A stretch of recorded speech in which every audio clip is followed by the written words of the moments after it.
Hello guys, hello my dear learners and welcome back to my channel and wish you all happy Dussehra. आप सभी लोगों को दशहरा की हार्दिक शुभकामनाएं।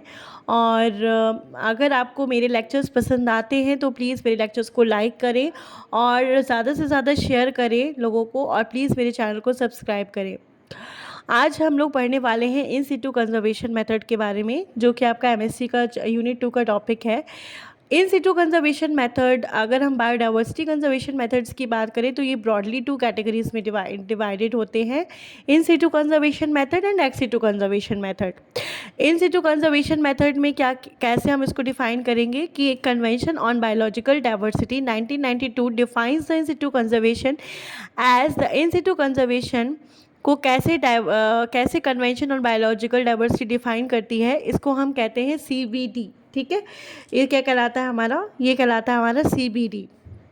तो CBD जो होता है वो कैसे डिफाइन करता है इन सिटू कंजर्वेशन को, इसकी डेफिनेशन दी हुई है नीचे। तो हम अगर इसको लर्न करना चाहते हैं आप लोग तो इसको लर्न कर सकते हैं।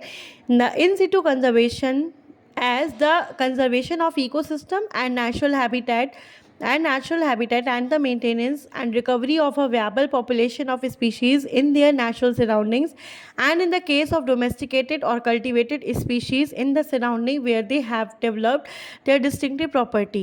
मीन्स ऐसा कंजर्वेशन मेथड होता है जो कि आपकी इकोसिस्टम में नेचुरल हैबिटेट को, उसको उसके जो स्पीशीज़ होते हैं उसकी नेचुरल हैबिटेट को प्रोटेक्ट करके रखता है, उसको मेंटेन करके रखता है।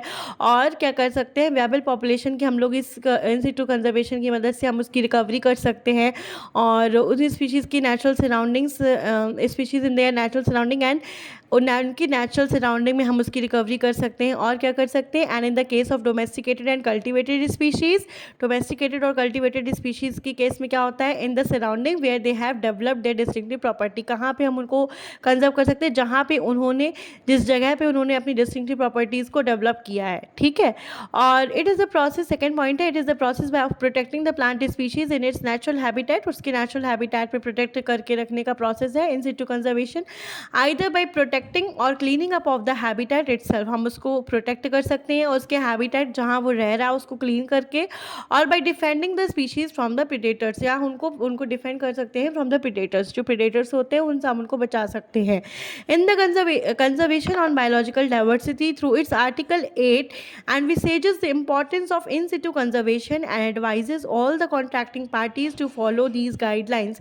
मीन्स जितने भी जो हमारा CBD है, कन्वेंशन ऑन बायोलॉजिकल डाइवर्सिटी, ये अपने आर्टिकल 8 से क्या बताता है, importance of in situ conservation को बताता है और कुछ गाइडलाइंस देता है उसको फॉलो करने के लिए।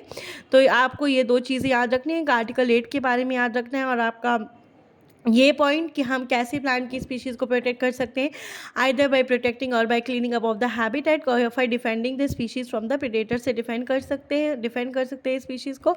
और in situ conservation according to biological diversity, convention of biological diversity, उसकी डेफिनेशन क्या होगी वो आप इसमें लर्न करके लिख सकते हैं। ठीक है, अब नेक्स्ट आता है, in situ conservation is divided into the 2 categories. आपका प्रोटेक्टेड एरियाज़ और फार्म कंजर्वेशन। ठीक है, ये आपका 2 कैटेगरीज में डिवाइड होता है, एक प्रोटेक्टेड एरियाज़ होते हैं, एक होता है ऑन फार्म कंजर्वेशन। जो प्रोटेक्टेड एरियाज़ होते हैं वो अगेन आपके 5 टाइप्स के होते हैं, एक होता है स्टेट ओन्ड एरियाज़, एक होता है ट्रांस बाउंड्री प्रोटेक्टेड एरियाज़, एक होता है मेराइन प्रोटेक्टेड एरियाज़, एक होता है कम्युनिटी प्रोटेक्टेड एरियाज़ और एक होता है private protected areas.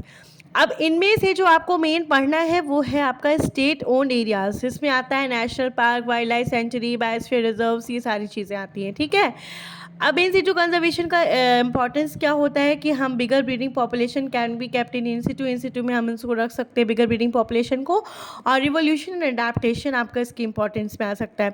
Protected areas को कैसे, आपका ये 4 मार्क्स पे शॉर्ट नोट पे क्वेश्चन पूछा जा सकता है, प्रोटेक्टेड एरियाज़ के बारे में 4 मार्क्स का आ सकता है।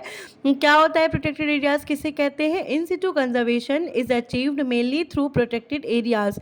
जो इन सिटू कंजर्वेशन होता है, बचाव वाले जो एरिया होते हैं, हम वहाँ पे स्पीशीज़ को कैसे बचा सकते हैं, वो एरियाज़ हमारे आते हैं प्रोटेक्टेड एरियाज़ में। तो in situ conservation is achieved mainly through the protected areas, protected areas से हम उसको अचीव कर सकते हैं। जैसे article 8A and 8B of CBD मतलब आपका क्या, कन्वेंशन ऑफ बायोलॉजिकल डाइवर्सिटी। क्या बताता है, state that all the contracting party shall establish a system of protected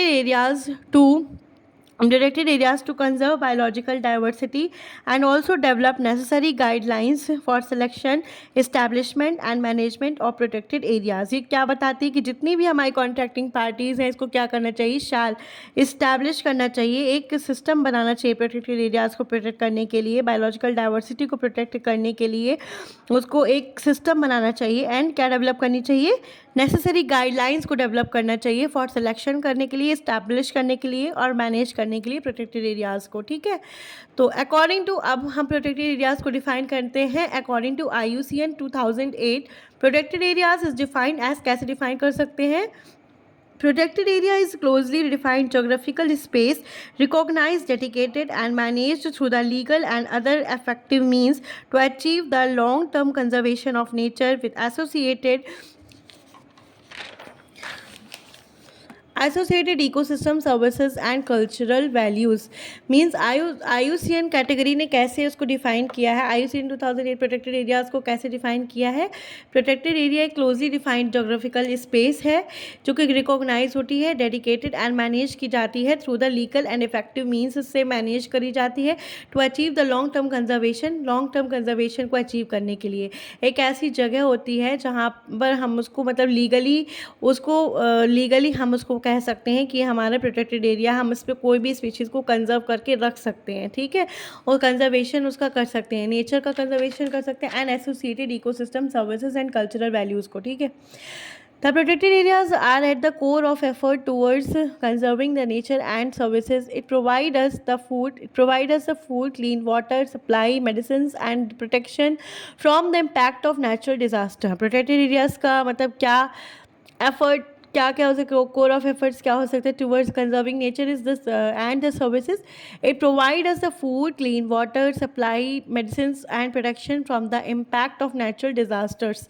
natural disasters के इम्पैक्ट से हम लोग को क्या क्या प्रोवाइड करवाता है, वाटर सप्लाई, क्लीन वाटर और मेडिसिन हो गया, ये सारी चीज़ें। The role in helping mitigate and adapt to climate change and is also increasingly recognized। मतलब ये सारी चीज़ें भी इसमें रिकॉग्नाइज, मतलब आप इससे प्रोटेक्टेड एरियाज़ पे पॉइंट डाल सकते हो कि क्या उसका रोल क्या क्या होता है इस हिसाब से।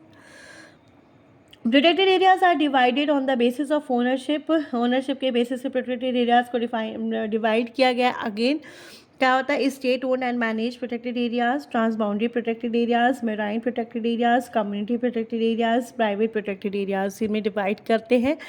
जो हमारा state own and manage protected areas होता है उसमें हम लोग पढ़ेंगे national park, wildlife sanctuary, ये सारी चीज़ें आपके इसके अंदर में आएंगी state owned and manage protected areas में। ठीक, प्रोटेक्टेड एरियाज़ को डिवाइड कर सकते हैं on the basis of ownership के बेसिस पे। ठीक है, तो पहला है आपका state own and manage protected areas.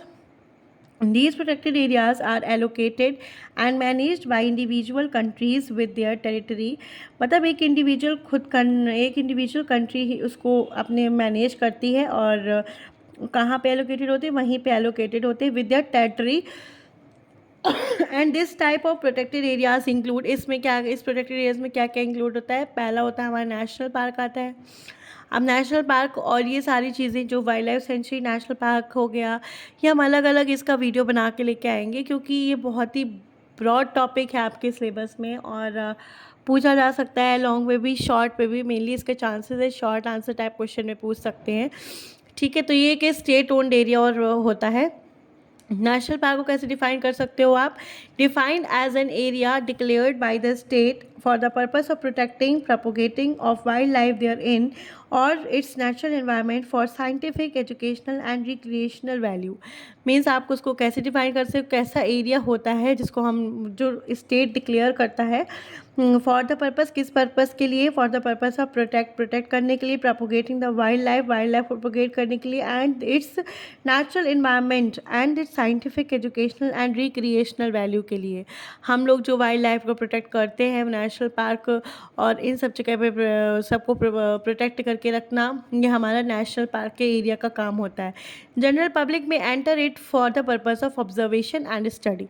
General public enter कर सकती है, लेकिन किस पर्पज़ से? ऑन द बेस उसको ऑब्जर्व देखने के लिए और उसको स्टडी करने के लिए। Certain parts of the park are developed for tourism in such a way that the entertainment will not disturb or scare the animals. ऐसे कुछ पार्ट्स हमारे पार्क में डेवलप होते हैं जहाँ पर एंटरटेनमेंट हो, लेकिन टूरिज्म के लिए रहते हैं, लेकिन वहाँ पर कुछ एनिमल्स को डिस्टर्बेंस ना हो और एनिमल्स को डर ना लगे, इस हिसाब से रहते हैं। National park are usually small reserve in an area of 100 to 500 square kilometre. Small reserve होते हैं एरिया, किस एरिया में? 100 to 500 स्क्वायर किलोमीटर्स में। In national park the emphasis is on preservation of a single plant or animal species. Single plant or animal species को हम इसको preserve करके रख सकते हैं नेशनल पार्क में।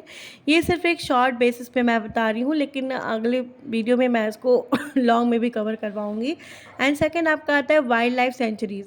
वाइल्ड लाइफ सेंचुरीज़ में क्या रहता है?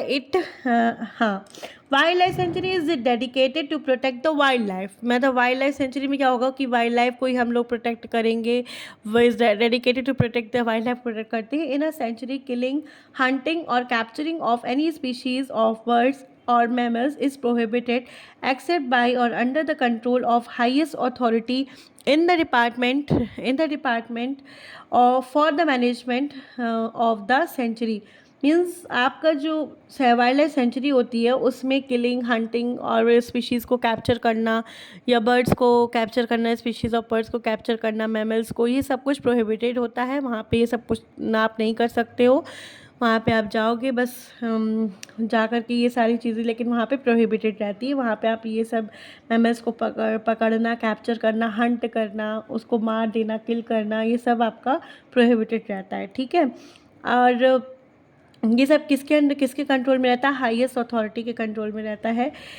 मतलब except by or under the control of highest authority in the department resource for management of the sanctuary. Means अगर आप इसकी परमिशन लेते चाहते हो तब तो ठीक है, इन लोगों को अलाउड रहता है। ठीक है, इन द प्राइवेट ओनरशिप में बी